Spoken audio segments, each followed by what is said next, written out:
So my next guest here on the Your Platform podcast is Kelly Lucas, which I just found out through Facebook and that you just switched over to Remax Legends in Waterford. So I'll give you a little bit of background about Kelly.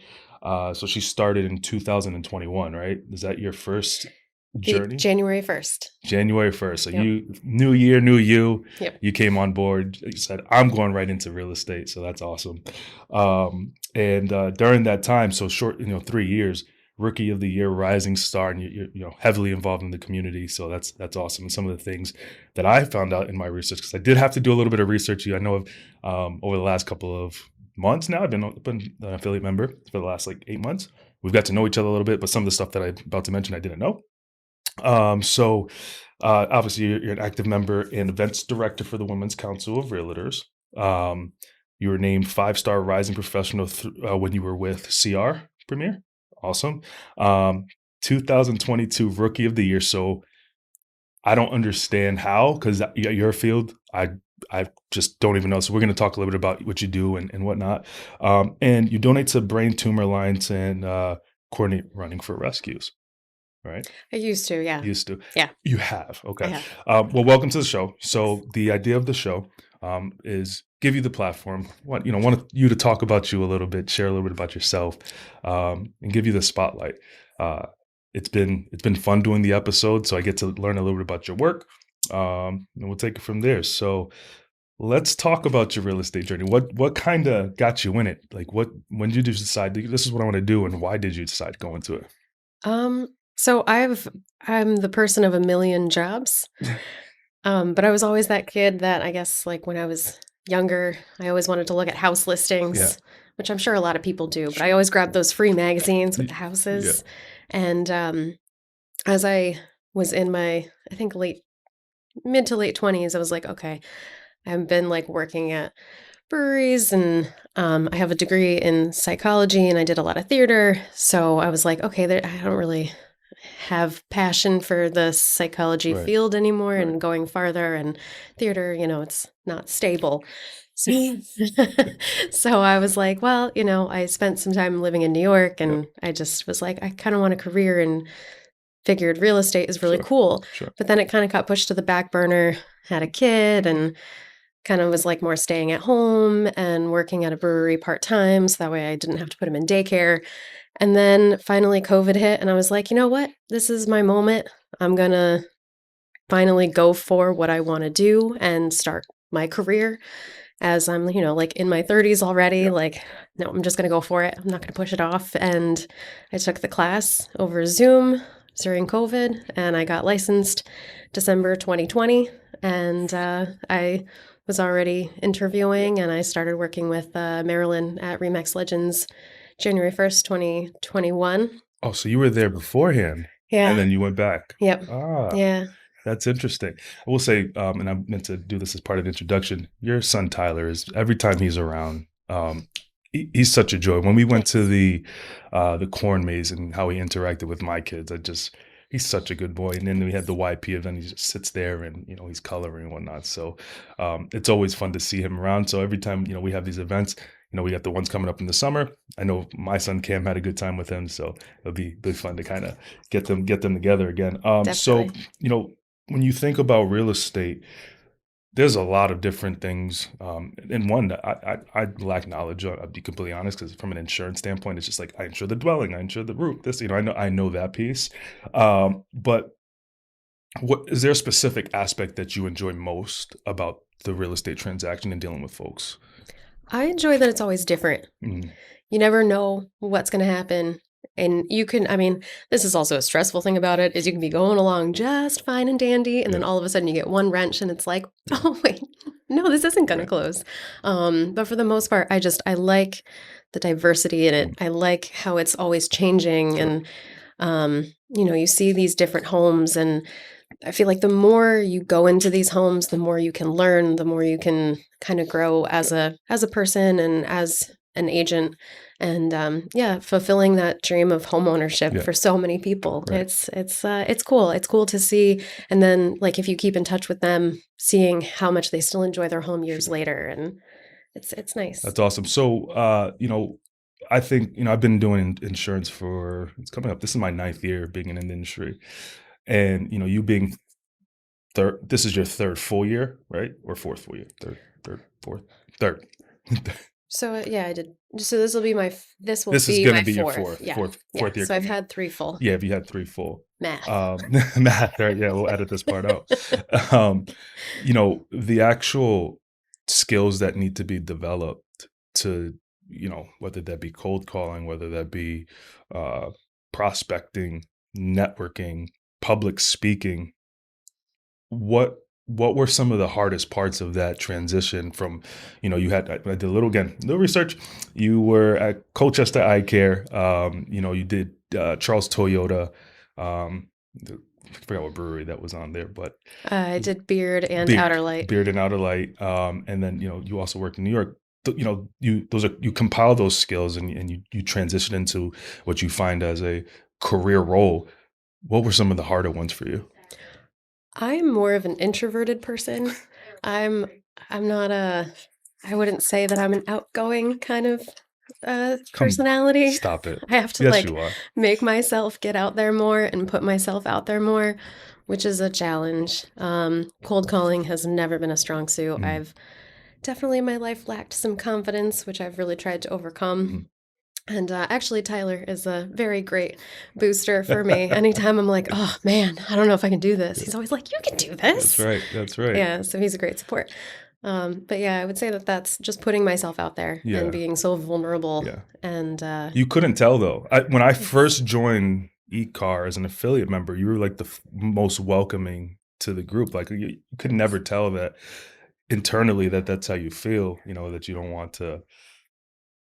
Because I actually feel the same way. When I go to events, I'm like, man, I gotta go to this event. Like, who am I going to engage with? And are people going to think X, Y, Z about me? So I know stressful. It's super stressful.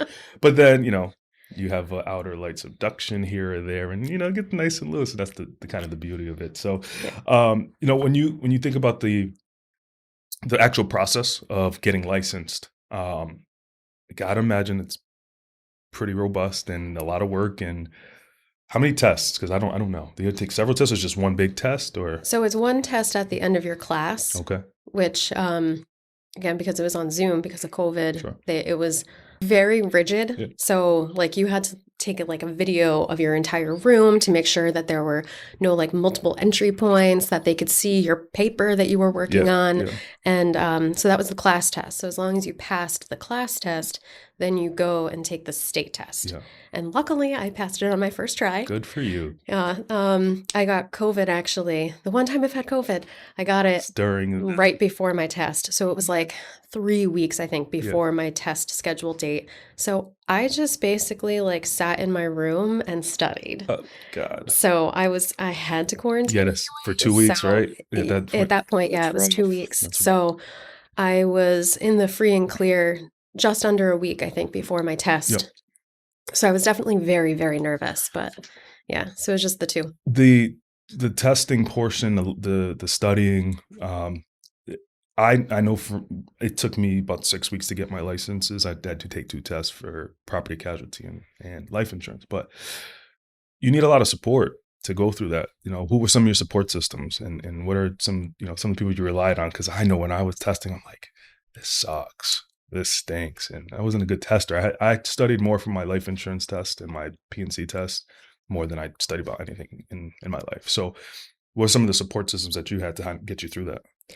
I think it was mostly just, I was figuring, okay, I'm also not a good test taker. So it was mostly just thinking of Tyler, I guess. Yeah. But I think that was really it. And I just took a million practice tests. Mm-hmm.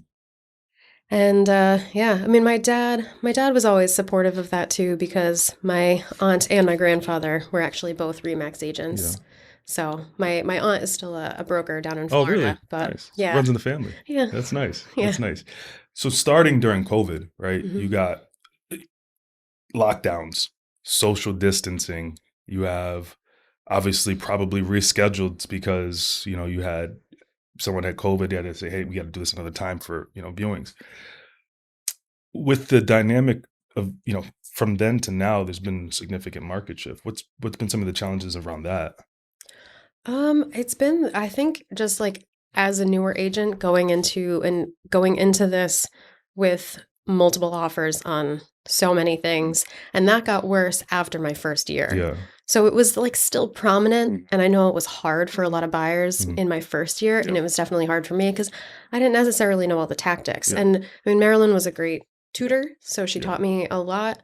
But I think that going through and writing so many offers Mhm. just, I guess, kind of prepared me, but I don't think I was prepared for the multiple offers and constant Right. rejections to have continued for so long. Right. Right. And then prices on homes have just continued to increase. Mhm. Like even since I started in 21, I feel like home prices have just Yeah.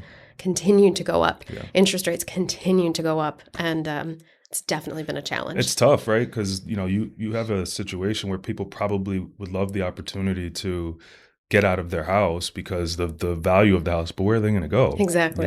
And we were in that. My wife and I, we bought our house in 2021. We sold it, so we sold our old house. Right when that started taking off. So we didn't experience what people are experiencing now. That being a challenge, you said Marilyn's been a tutor slash mentor. So that was going to be a follow-up question. How'd you navigate through that? But are there things that you tell buyers like, hey, listen, weather the storm, or let's keep going after it and see, like, what's out there?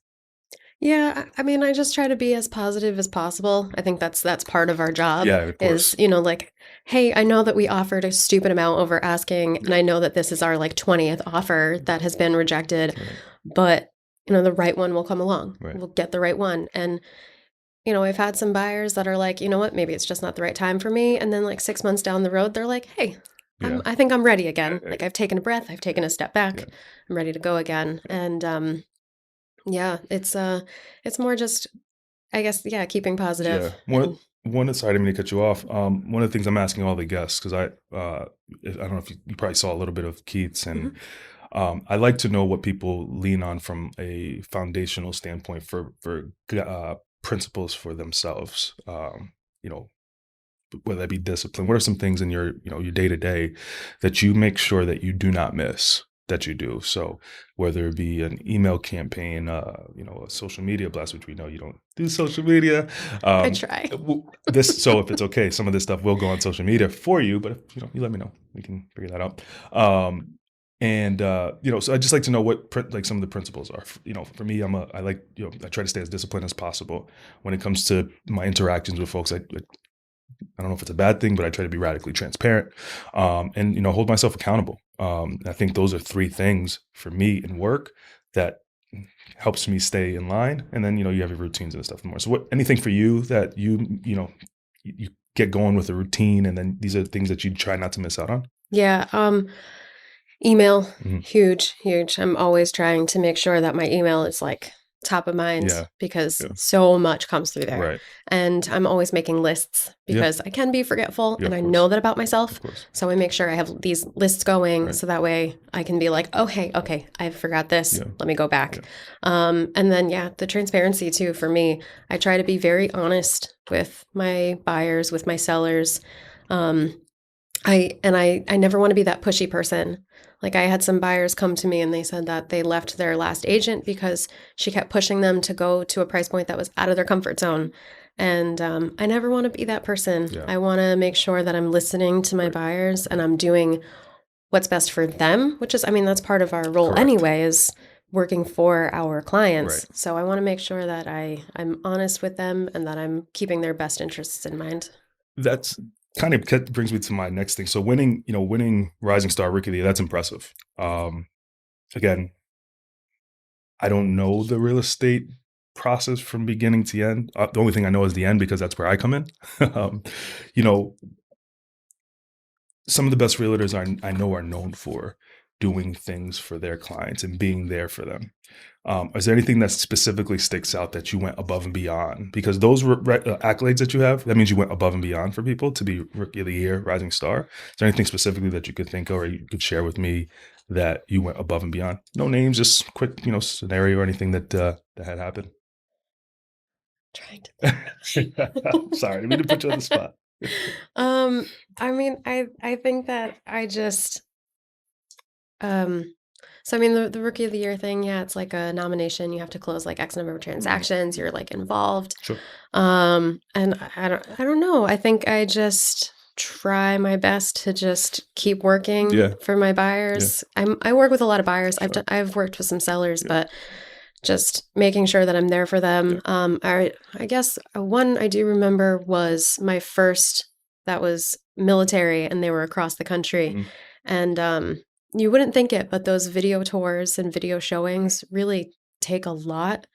So I guess in that way, like, kind of Yeah. going that extra step to really like do more detailed So videos you and were doing you would go into the home and do a whole video of the entire home for them so they can see it? yeah. That's the above and beyond.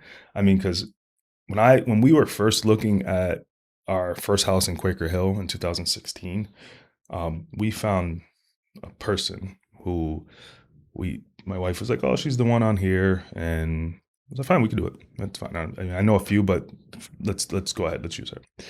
And the worst experience of my life. Oh, really? Yeah, she probably won't hear this, and if if she does, it's probably the worst experience. But I don't even know if she's in real estate anymore.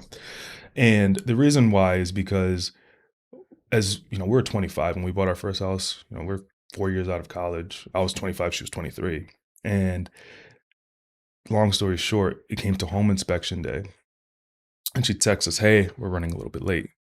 Well, okay, or I'm running a little bit. All right, cool. You know, we're here. We're here with the home inspector. She pulls up and sits in the driveway.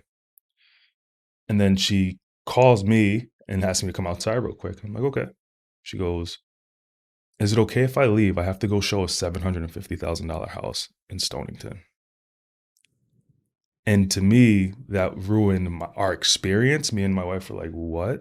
You know, what are we supposed to be looking for?" And in the inspection came back fine, but you know, from my dealings with realtors and you know, inspectors, you guys work together, come back to us, say, "Hey, this is it's," because the home inspection is pretty important from the insurance Oh, standpoint, yeah. because if things aren't done the right way, the insurance company is not going to take on the risk.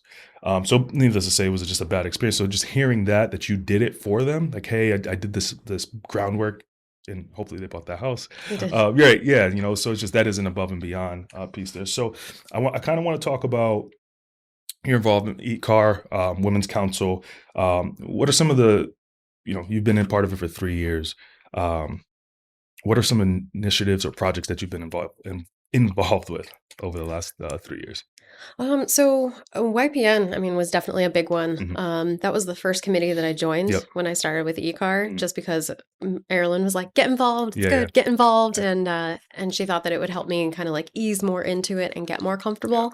So I started off going to every single meeting, and then yeah, like YPN, I honestly didn't really know what it was all about for Yep. the first few months, Hmm. and then Amanda became the chair, and I was the vice Yep. chair just in my second year. And yeah, I started getting more involved with YPN. And Yeah. one of the things that we were really proud to push forward was the quarterly Habitat for Humanity build days. Nice. That was me and Amanda Nice. that started Nice. that, Awesome. which we're really happy Yeah, about. it's And fun. we love that it's Yeah. continuing, Yeah. and that people seem to really want it Right. to continue. And then doing like the June what we did as a rebar camp last year, like the first year was more of like an informational Sure. panel. But Amanda and I, again, we started that. Yeah. And so That's very we cool. were like, okay, like the end of June can be like the YPN to Right. do some sort of educational panel or to do a rebar camp so Yeah. people can get together and talk about their Right. ideas and talk about the industry. Sure. And we really want that to be a learning, some sort of learning element every year. Yeah. So I guess the Habitat for Humanity and the June YPN event That's would awesome. be my And that's huge to have, because again, going back to what we were talking about earlier, um, when I went to Rebar the first time in 2000 and I want to say 1918 when they were at the Guard, and I went there, I'm like, what? Why am I here? I didn't know, but now I feel like there's more of a clear path because you guys are continuously doing it, and the content was valuable. You had the Chat GPT, which is taking off here, and you had Randy come and speak and share her story, which was inspirational, yeah. and you had a bunch of different topics that I found valuable. Hopefully, other people did. And then the Habitat for Humanity, especially from a YP standpoint, it gives people the opportunity to network with each other, and then also volunteer at the same time that they wouldn't. I mean, not that people don't do it. I know people do volunteer, but now I can do it with a group of people, that I'm familiar with and whatnot. Talking about. So I learned today. I probably should know this, but today's International Women's Day. And I was curious if you can share a little bit about what Women's Council's mission is, and how they support women, especially women realtors. I think the 60%, I looked up yesterday on NAR, 60% of the real estate field are women. So I'm just curious how Women's Council kind of fits into that, and how they support women. Yeah, so it's all about promoting leadership for women in the real estate, because women make up the majority of the real estate field, Yeah. but most of the higher ups and leaders in real estate are still men. Are they? Yeah. Okay. So it's just promoting leadership in women, and something that I've definitely tried to make sure that we're doing, like as the events director, is I also don't want to alienate men. Sure. So like we're doing a vision board event in a couple weeks, Right. and like ChatGPT came up with some ideas on names like empowerment, and Okay. I've never really enjoyed those, to be honest. And I said, hey, let's maybe make it so it's more for everyone, Yeah. not just women. But Women's Council, it's all about making sure that, especially women, but we have leadership, and we have the skills to be able to continue to pursue those leadership roles and not feel like they're unattainable. Yeah. I was happy to be at that event last week. It's I think I signed up in August. No, not August. October. Whenever Resource was, or not Resource. What was Resource? Resource in September? Was that? And then there was the vendors. Yeah. Yeah. Okay. Yeah. So I signed up then. That was my first event for Women's Council. Nice. And it's just nice to see, you have a couple of men, and it seems like everybody's very supportive. You got Dustin, that's a big, contribution to the group. So I want to get more involved. Awesome. Molly was asking, do you want to be what'd she say? Do you want to be on membership? And I'm like, can I? And she's like, yeah, I think affiliates, they take 2 affiliates or something. So something I might be interested in the future. Awesome. One of the things next thing I want to ask you, being a busy realtor, making the outbound calls, everything that you're doing and that you're involved with, to be as successful as you are while being a mother at the same time, how do you balance the two? I don't know. I've been going through a period of stress in the last couple weeks because I'm also moving. Oh, yes. So I'm like, okay, I'm officially in my later 30s, so I'm hiring movers this time. I can't move again. So I have movers coming Tuesday, and so I've been in like any of my time, I've been like packing and then like answering emails, texting, making phone calls. It's a lot. I definitely, that's where lists come in handy. Yeah. And just basically I live with my phone attached to my body, which probably isn't always the healthiest. Yeah. But I also I do set boundaries where my phone is on Do Not Disturb from 11 p.m. to 7 a.m. Oh, that's good. So I'm like, I'm not, If someone wants me after that, and I usually tell my clients, like, after 9 p.m., unless it's an emergency, I'm out. Like, that's my recharge time. Right. And then basically I always try to put my kid first. But I have support system. Yeah. I mean, my parents are big helps, where if I have something that I can't bring Tyler to, that they can take him. That's and great then to have. He comes on showings with me. Oh, that's awesome. Not all the time, but that's awesome though. Yeah, he's kind of gotten used to it because he was so young. I mean, he was 4 when I started in real estate. So I mean, there were times that I'm just like, all right, kid, I'm sorry, you got to come with me. And he's kind of gotten to the point that he enjoys pointing stuff out. Sure. So, so I guess balancing, I just make lists, do what I can, and I just figure it out. Throw it against the wall, see what sticks. Yeah. If I it seems what life is like. Yeah. If I have to do some work after Tyler goes to bed, I do it. Yeah. That's good. That's good. Putting like dinner with him first, like phone is off. That's right. That's right. He's priority. Important. Yeah. And I mean, it shows him, what's most important, and his family, right? Yeah. It comes first. just your passions, anything that So you talk about rescues a lot, um, right? I Are love you dogs. so? Do you have any? Yeah. How many? Well, I have one, and then my fiance has one. Oh, what kind? So mine is a Beagle Shepherd mix. And he has. It's an American Indian dog. Okay. He's basically like a newer coyote. Are, are they both rescues? She is. Okay. He's not. And Um, and so are you still? Do you still was it running for rescues? Is that specific? so running for rescues, I did a lot with when I worked at Beard. Okay. So I So was the tap room manager at Beard. So I okay. liaised a lot with the woman who owns Running for Rescues. So like I would help her put on fundraisers every single year. Mhm. And we had a run club that we did where we did like these stamp Sure. cards. And it was really, really great. Yeah. We raised a lot of money every year for Yeah. Running for Rescues, which was fantastic. Yeah. So that's why this year with Women's Council, I'm really pushing for us to do an animal shelter rescue Yeah. event. So there's a new brewery that's opening or opened in Ledyard Okay. that actually allows dogs. Oh, So cool. it's Bark and Barley. I've never heard of it. Yeah, it's brand new. I think they're open now, but Yeah, that'd be nice I'm to bring. thinking like in the fall, if Mhm. we can get some like rescue That would be animals cool. in there and then do like a big fundraising Halloween Uh, animal rescue event at a brewery. I'm like, That's this is awesome. That's a great perfect. idea. Perfect. Yeah, Thank my you. our dog's a rescue as well. It's funny because when we got him, they said he was going to be 40 pounds. He's 106 now. Oh gosh. Yeah, he's he's 106. We think he has a little bit of Dane in him, the way he acts and the way he sits and stuff. But you volunteer a lot. You put a lot of and I like that because of there's that giver's gain mentality, and not the fact that you're worried about gaining, is that you just want to give. And I love that about you. Um, do you find that your passions in that same way kind of bleed into your work as a realtor? Probably. I find that an easy way to relate to someone is Mhm. through your pets. Because, they're little They buddies. are Like, buddies. especially like my little Lucy, she's so sweet. Like if she knows I'm having a bad day, Yeah. she's like right there, How old like is she? 11. Oh, 11. Yeah. Wow. Yeah. Wow. My dog he'll be, 7 in a couple weeks. And when we brought him to the vet, he he was on the senior line of old. I was like, no, No. no, that's but he's so young. Like he acts still healthy, still young.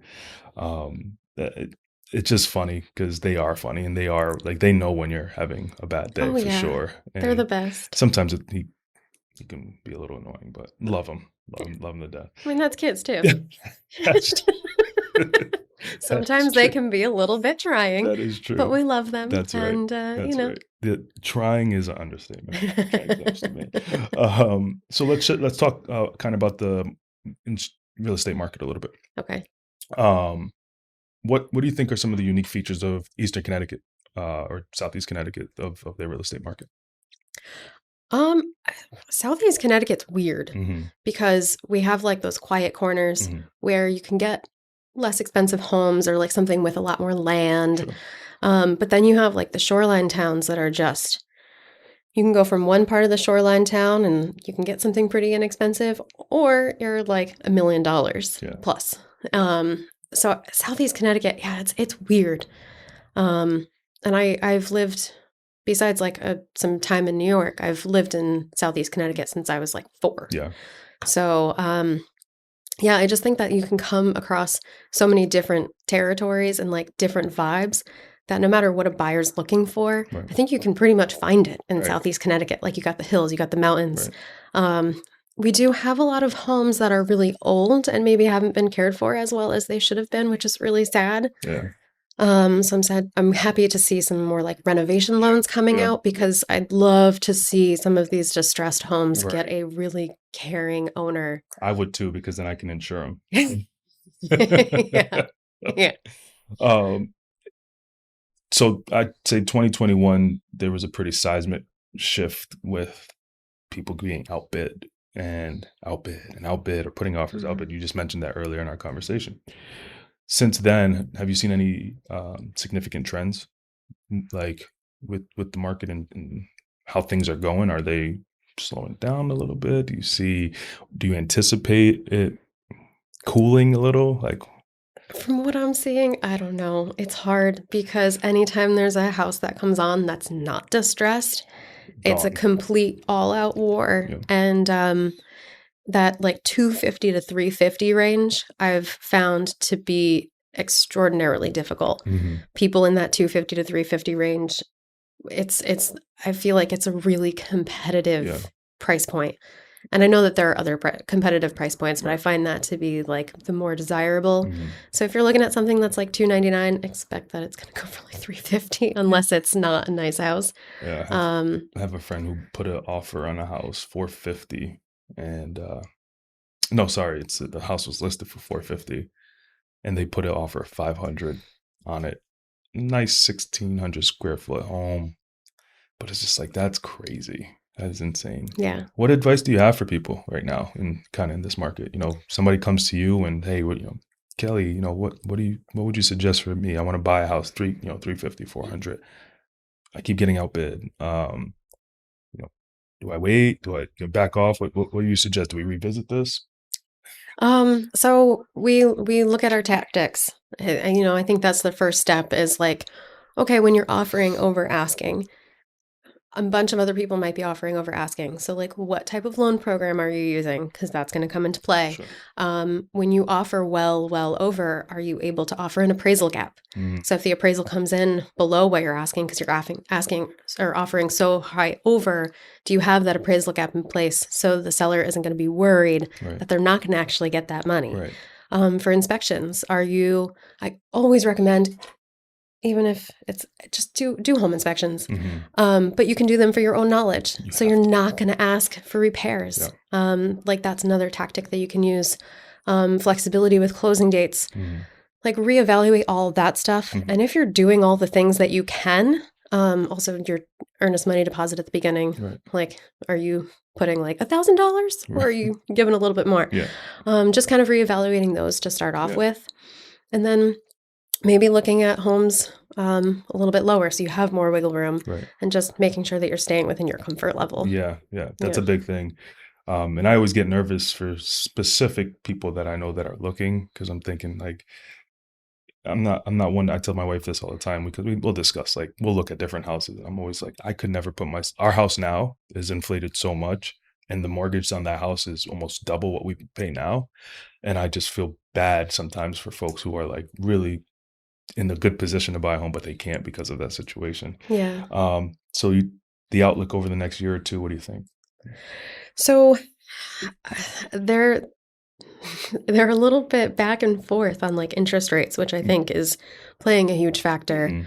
They think that because of the election year, they don't want to lower the rate too much because they don't want to risk inflation going up and then causing that issue with election year. Right. So honestly, without interest rates dropping too much, I think it's still gonna stay about where it is. Yeah. I So that's yeah, going to be a couple of years of this kind of, which the demand is there, right? yeah, So the demand is still it's there. just now how do you make yourself stick out to the specific buyer and Exactly. whatnot. So that's always the hardest thing here.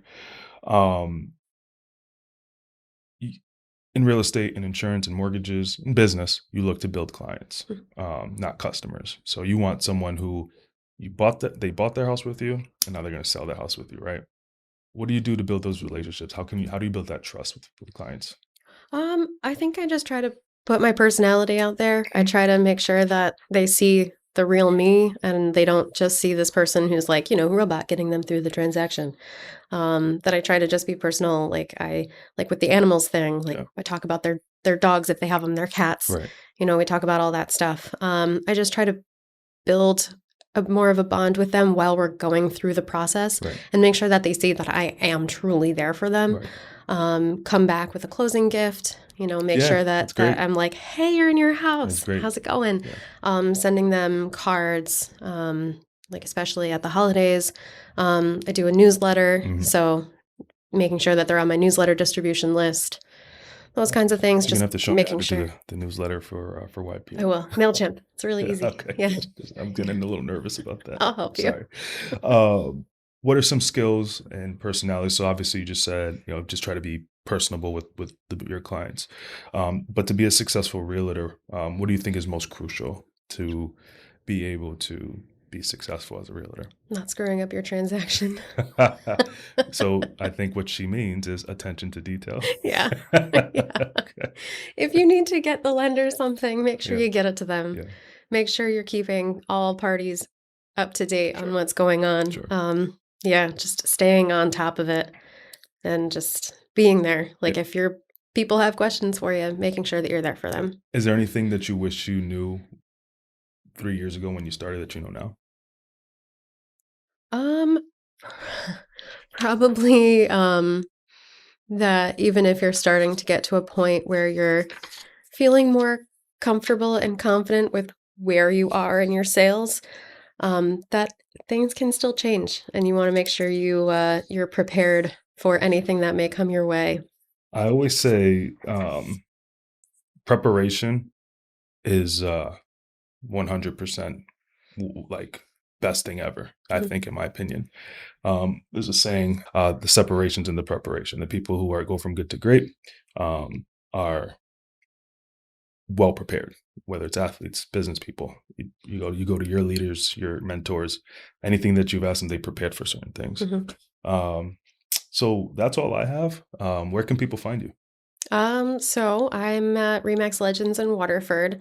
I hate social media, but I do have it. Okay. So I'm Kelly for FOR, not the number four, real estate, Mhm. at gmail.com or also on Facebook and Instagram.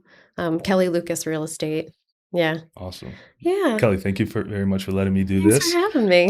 This is a lot of fun. Yeah. It's maybe we'll do a pulse check in a year, see where things are, and we'll do an episode part 2 with Kelly Lucas. And we can do live from the animal rescue. Ooh, ooh, look at that! Look Yeah. at that! Look, coming up with the great ideas. I appreciate it, Kelly. Thank Yeah. you. Thank you.